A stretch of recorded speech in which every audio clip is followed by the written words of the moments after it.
Hey y'all, my name is Dr. Rebecca Medansky, and I am a pelvic floor physical therapist and the owner of Ladybird Physical Therapy, a clinic in Austin, Texas that specializes in perinatal health. So pretty much all we do is help people manage pregnancy pains, prepare for birth, and recover postpartum.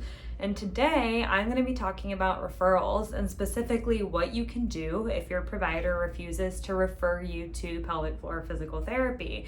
Because even though this is becoming less and less of an issue as direct access for physical therapists improve, meaning you can go directly to us without a referral, and it's also continuing to improve as providers get to know better what pelvic floor physical therapists do and who we are. But inevitably, this still comes up from time to time, and it leaves people feeling really frustrated and really unsure of how they can get the help that they want. And so I want to talk about what you can do if your provider refuses to refer you to pelvic floor physical therapy, what a referral really is, and where we can move forward from there so that we can be sure that you're getting the help that you need during pregnancy, postpartum, or at any other time in your life that you are looking for physical therapy.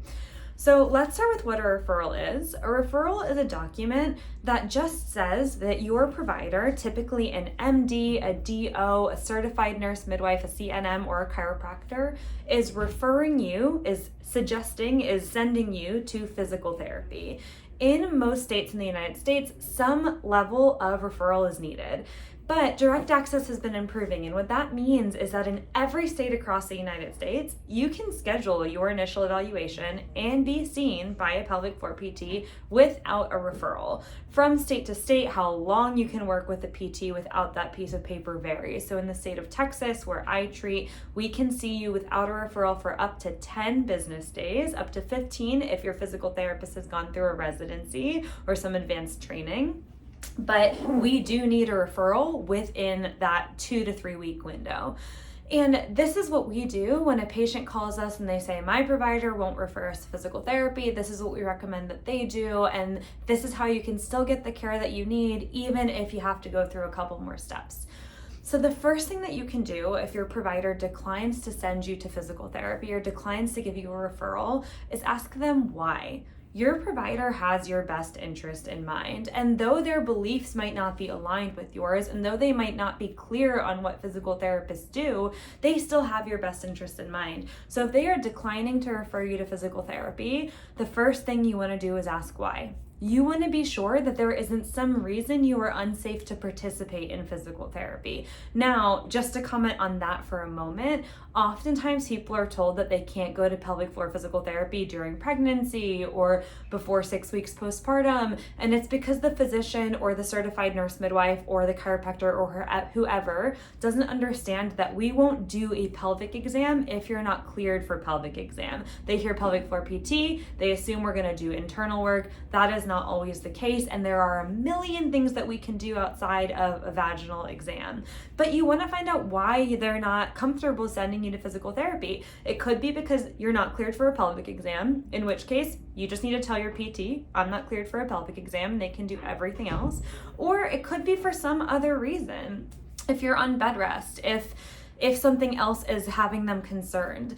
Typically what happens when you ask them why is they say something to the effect of, well, it's just not effective at this time, or, well, we just don't usually do it this way. And if that's the answer, and if the answer has nothing to do with medical safety, typically you can respond with, well, this is the reason why I want to seek care.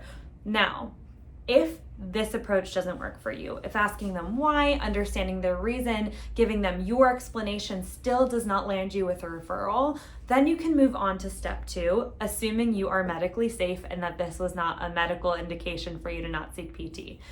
What I recommend for folks is to contact a pelvic floor physical therapist, schedule an initial appointment, be seen by the pelvic floor PT for that initial appointment, and then ask that physical therapist to help you get a referral. Because what we can do once we evaluate you is we can reach out to your provider, your OBGYN or midwife, and say, hey, I saw so-and-so, they came to me with this complaint or concern, this is what we found, and this is what we can do about it. Will you refer them to physical therapy? Sometimes that takes a phone call, sometimes that takes an email, but I'm trying to make sure I'm not lying to you, only one time in my career done that and had a provider hold fast and hold steady and say, no, I do not want this person in PT prior to pregnancy.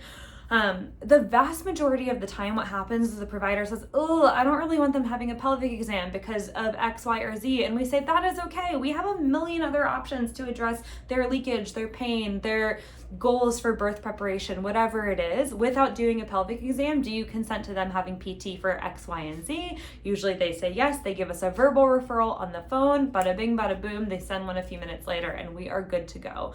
So really what I want you to take away from this is if your provider is not comfortable referring you to physical therapy, and if it is not a medical reason, if it's not because of some sort of reason that you're not cleared for PT, then you can still seek pelvic floor physical therapy. You can come to us directly and then we can help you navigate that process and navigate the relationship with your provider to make sure that you're still getting the care that you need and making sure that we're keeping you medically safe and to ensure that your team is still working together, because what I would never want is for you to lose safety in your interactions with your provider, to feel like you are not being heard, or to feel like you're going to a physical therapist or another provider who doesn't have a good relationship with your OBGYN or midwife, because it's so important that your team works as a team. And that's what I really love about navigating the situation with our patients and with their providers, is it always leads to a better situation where everybody understands the patient's goals and everybody can work towards where you want to go. So if you're having a hard time getting a referral for physical therapy, please feel free to send us an email at contact@ladybirdpt.com. If you're in Austin, we will be happy to help you and happy to talk through what you can do and how you can get the care that you need, or feel free to comment below with questions. But either way, thank you so much for listening. You can find so much more information about us and what we do at www.ladybirdpt.com, or you can find our blog at www.ladybirdpt.com/blog. Follow us on Instagram, like this video, leave any comments that you have below, and have a fantastic day.